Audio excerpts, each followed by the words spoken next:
పత్రికా టీవీ ఈరోజు న్యూస్ చూసుకున్నట్లయితే 47వ అమెరికా అధ్యక్షుడిగా డొనాల్డ్ ట్రంప్ పదవి చేపట్టిన తర్వాత అక్రమ వలసదారులపై కఠిన చర్యలు తీసుకుంటున్నారు.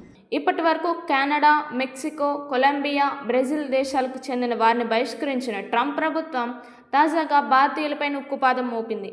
ఈ నేపథ్యంలో అక్రమంగా అమెరికాలో ఉన్న భారతీయులను స్వదేశానికి తరలించేందుకు ప్రత్యేక C-17 మిలిటరీ విమానం బయలుదేరింది.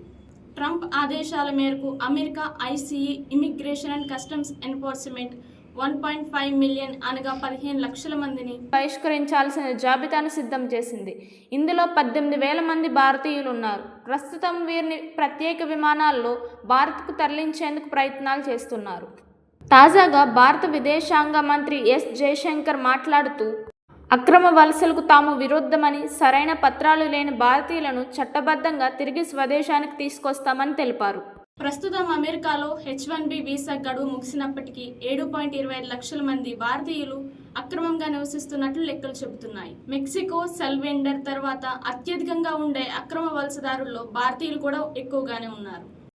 ట్రంప్ అధికారంలోకి వచ్చిన తర్వాత ఇప్పటి వరకు 8,000 మందికి పైగా అక్రమ వలసదారులను అరెస్ట్ చేసి ఆయా దేశాలకు పంపారు. ఒక్కో వ్యక్తిని వెనక్కి పంపించడానికి అమెరికా సుమారు $4,675 అంటే మన ఇండియన్ కరెన్సీలో 108,000 రూపాయలు ఖర్చు చేస్తున్నట్లు సమాచారం. భారత ప్రధాని నరేంద్ర మోడీ, విదేశాంగ మంత్రి ఎస్ జయశంకర్లతో చర్చల సందర్భంగా ట్రంప్ మరియు అమెరికా విదేశాంగ కార్యదర్శి మార్కో రూబియో అక్రమ భారతీయుల అంశాన్ని ప్రస్తావించారు. భారత పౌరులు చట్టబద్ధంగా స్వదేశానికి తిరిగి రావడానికి కేంద్రం సహకరించనుందని విదేశాంగ మంత్రి ఎస్ జయశంకర్ వెల్లడించారు. అక్రమంగా నివసిస్తున్న వారిని గుర్తించి ఆయా దేశాలకు తరలించే ప్రక్రియ వేగంగా కొనసాగుతోంది.